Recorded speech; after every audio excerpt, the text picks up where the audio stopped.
İzledikten sonra aklınızdan çıkmayacak ve zihninizi zorlayacak filmler arıyorsanız doğru yerdesiniz. Bu videoda beyin yakan en iyi bilim kurgu filmlerini listeledik. Benzer içerikler için beğenmeyi ve abone olmayı unutmayın.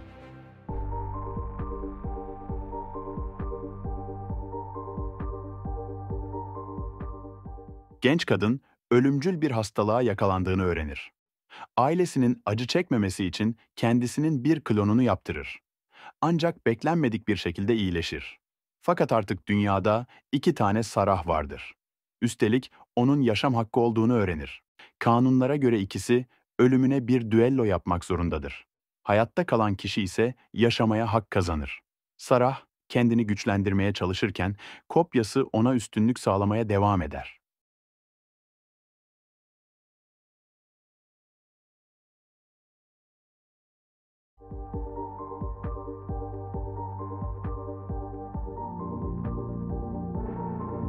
3 arkadaş kaldıkları apartmanda geleceği gösteren bir fotoğraf makinesi keşfeder.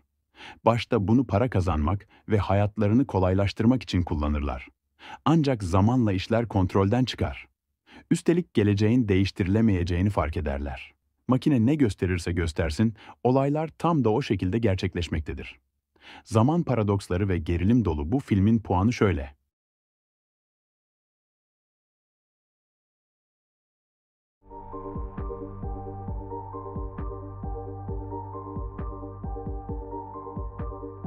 İki mühendis, sıradan bir deney sırasında zaman makinesi icat eder.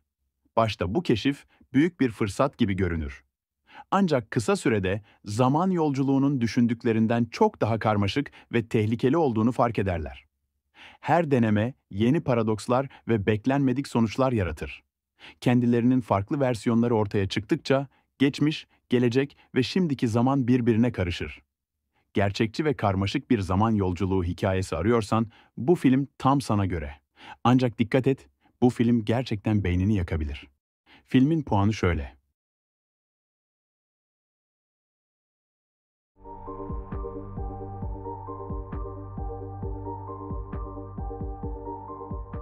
Bir meteorun düşmesiyle ortaya çıkan gizemli bir bölge, içeriye giren herkesi yutmaktadır. Bir biyolog, kaybolan kocasını bulmak ve bu bölgenin sırrını keşfetmek için bölgeye girer. Ancak içeri girdiklerinde doğa kurallarının değiştiğini, zamanın kaybolduğunu fark ederler. Gerçek ile halüsinasyonun iç içe geçtiği bu yolculukta hayatta kalmak ve gizemi çözmek zorundadır. Filmin puanı şöyle.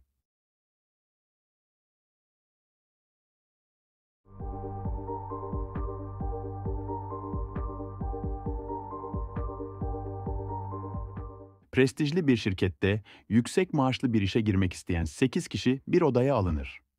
Önlerinde bir sınav kağıdı ve sadece 80 dakika süreleri vardır. Gözetmen kuralları açıklar. Soru tek bir kağıt üzerindedir. Ancak fark ederler ki kağıtta soru yoktur. Zaman ilerledikçe adaylar arasında gerilim yükselir ve psikolojik bir savaş başlar. Bu sürükleyici film, zeka, manipülasyon ve hayatta kalma içgüdüsü üzerine kurulu. Filmin puanı şöyle.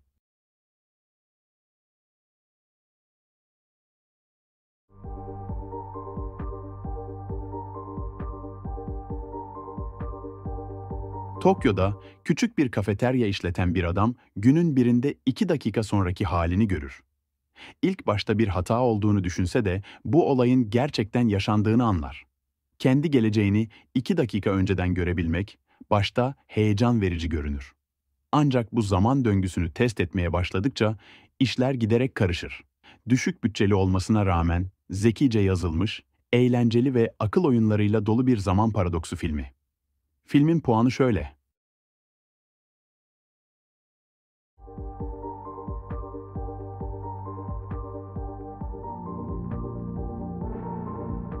Fırtınalı bir gecede birbirini tanımayan 9 yabancı aynı motele gelir.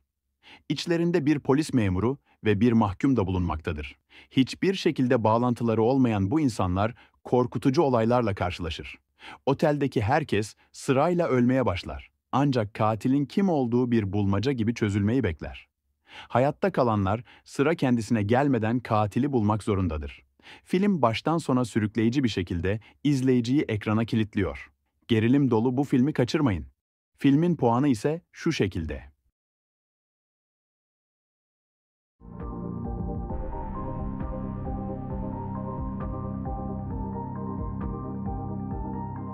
Bir grup insanın 6 farklı zaman dilimindeki seçimleri yüzlerce yıl sonra başka hayatları etkiler.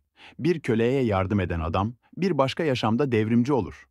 Bir yazarın kaleme aldığı roman, yıllar sonra birinin hayatını değiştirir.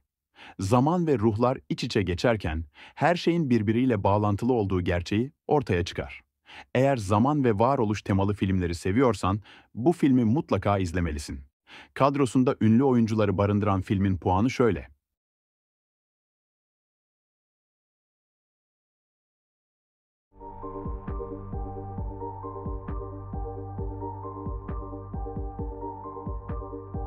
Bir zaman ajanı, son görevinde kimliği belirsiz bir teröristi durdurmak için geçmişe gider. Ancak bu basit bir görev değildir. Görevi sırasında gizemli bir barmenle yolları kesişir ve bu tanışma her şeyi altüst eder.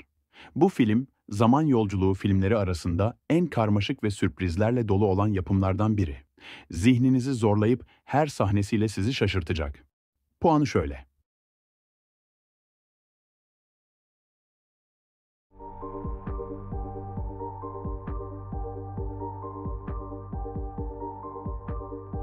Genç adam, çocukluğundan bu yana hafıza kayıpları yaşamaktadır. Ancak bir gün, eski bir günlüğünü okurken geçmişe dönerek olayları değiştirebildiğini keşfeder. Artık hayatındaki korkunç anları düzeltme şansına sahiptir. Fakat her yaptığı değişiklik beklenmedik sonuçlar doğurur ve başka bir felakete yol açar. Zaman yolculuğu, kader ve seçim üzerine güzel bir film arıyorsanız doğru bir seçim olacaktır. Mr. Nobody filmini sevdiyseniz bunu mutlaka izleyin. Puanı şöyle.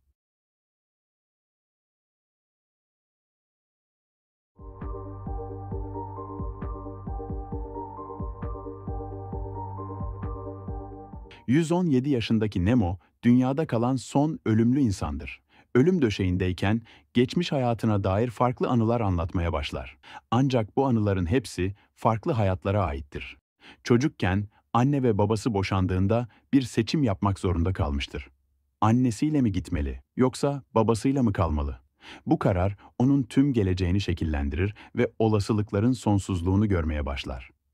Bilim kurgu, felsefe ve duygu dolu bir film arıyorsanız bu yapım tam size göre.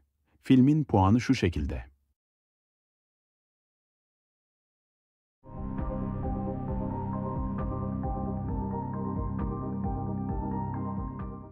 Dedektif Teddy, ortağıyla birlikte ıssız bir adada bulunan tehlikeli bir akıl hastanesine gönderilir. Görevleri, gizemli şekilde kaybolan mahkumu bulmaktır. Ancak araştırma ilerledikçe ada ve hastane hakkında karanlık gerçekler ortaya çıkmaya başlar. Gerçekle hayal arasındaki çizgi giderek bulanıklaşırken, genç adam kendi geçmişiyle yüzleşmek zorunda kalır. Eğer akıl oyunları ve ters köşeleri seviyorsan, bu film seni kesinlikle şaşırtacak. Filmin puanı şöyle. Yorumlara bir film önerisi bırakmayı unutmayın.